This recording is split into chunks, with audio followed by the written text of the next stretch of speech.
FAM. Me propongo, dentro del margen de los 10 a 15 minutos que me indicó Juan Carlos, explicar cómo se integra también en nuestro país el derecho internacional de los derechos humanos, de manera que es muy coincidente con la presentación que ha hecho el colega de México, solo que yo quisiera no ser tan concreto en algunos asuntos específicos y más bien intentar dentro de este poquísimo tiempo una visión comparada de cómo se plantean estos temas en nuestros países versus Europa, tomando como ejemplo España. A mí me parece que es interesante ver cómo todos nuestros países nos declaramos como Estados democráticos y sociales de derecho. Eso significa no solamente una forma de organización política fundada en la división de poderes, el principio de legalidad, el principio de responsabilidad, sino también y fundamentalmente en el reconocimiento de los derechos fundamentales. Hemos puesto al ser humano en el centro de toda la acción política. Es el ser humano con su dignidad y sus derechos el principio y el fin de nuestros sistemas. Lo más importante en un sistema democrático no es hacer elecciones periódicas. Es una condición indispensable, pero al final de cuentas, elecciones periódicas y todo lo demás que establece el Estado democrático y social de derecho no son más que medios o instrumentos para lograr un fin que es garantizar a los seres humanos una existencia con dignidad.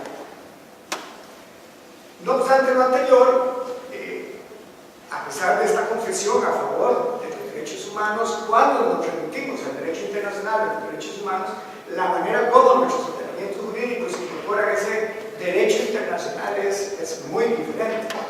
Y a mí me llama la atención cuando analizo los ordenamientos jurídicos de los países del centro, cómo a pesar de este discurso tan fuerte en favor de los derechos humanos, son algo timoratos a la hora de incorporarlos en su ordenamiento jurídico. Por ejemplo, España. Su artículo 10.2 dice que el derecho internacional de los derechos humanos sirve única y exclusivamente como canon interpretativo, tanto a nivel de doctrina como de la jurisprudencia constitucional. Ha dicho que solo existen los derechos humanos que reconoce la Constitución. Esto presupone un constituyente sabio, esto presupone que quienes promulgaron la Constitución sabían de una vez y para siempre cuáles eran los derechos humanos. Esa es una lista cerrada, y que el derecho internacional, porque también así lo ha entendido la doctrina, solo sirve para interpretar eso que ya está decidido de previo por el constituyente que promulgó la Constitución de 1978.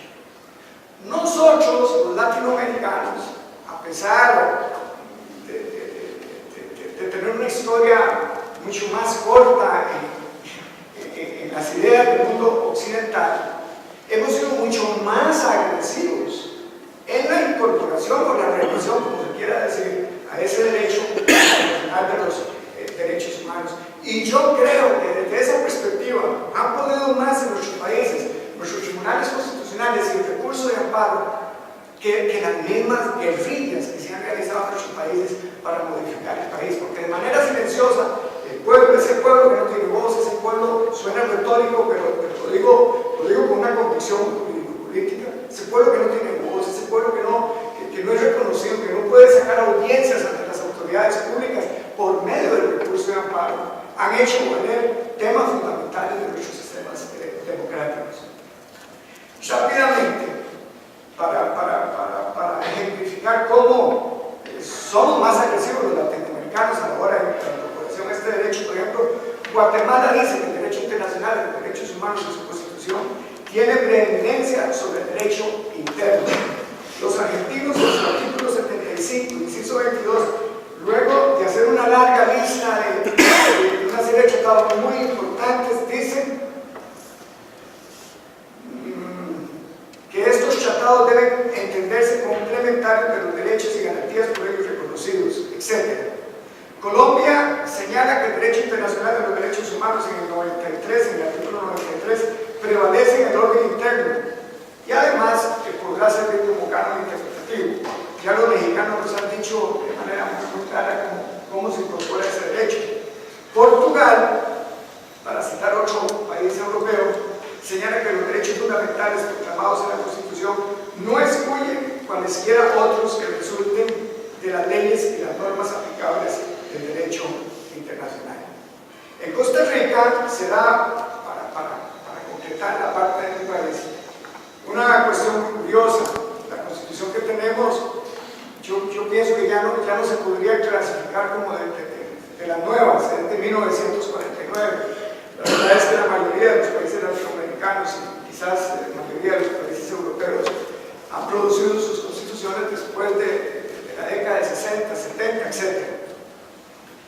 Entonces, todo este desarrollo de los derechos humanos que se ha producido en el mundo, en nuestro país, se incorpora mediante una tímida reforma que se hace a la Constitución y después muy agresivamente por medio de la jurisprudencia que ha dictado la Sala Constitucional o nuestro Tribunal Constitucional a partir de 1989, que es fecha cuando se creó nuestro sistema de justicia constitucional. ¿Qué tenemos a nivel de derecho positivo?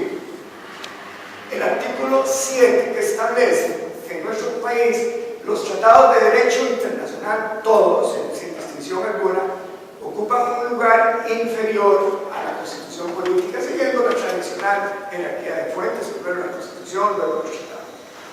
Pero, como les decía, en 1989, cuando se crea el sistema de justicia constitucional, se modifica el artículo 48, se establece que el recurso de habeas corpus y amparo será resuelto de conformidad con los derechos que reconoce la Constitución, pero además con los derechos reconocidos por los tratados de derecho internacional debidamente incorporados a nuestro ordenamiento jurídico, es decir, negociados, aprobados por la Asamblea Legislativa y posteriormente ratificados.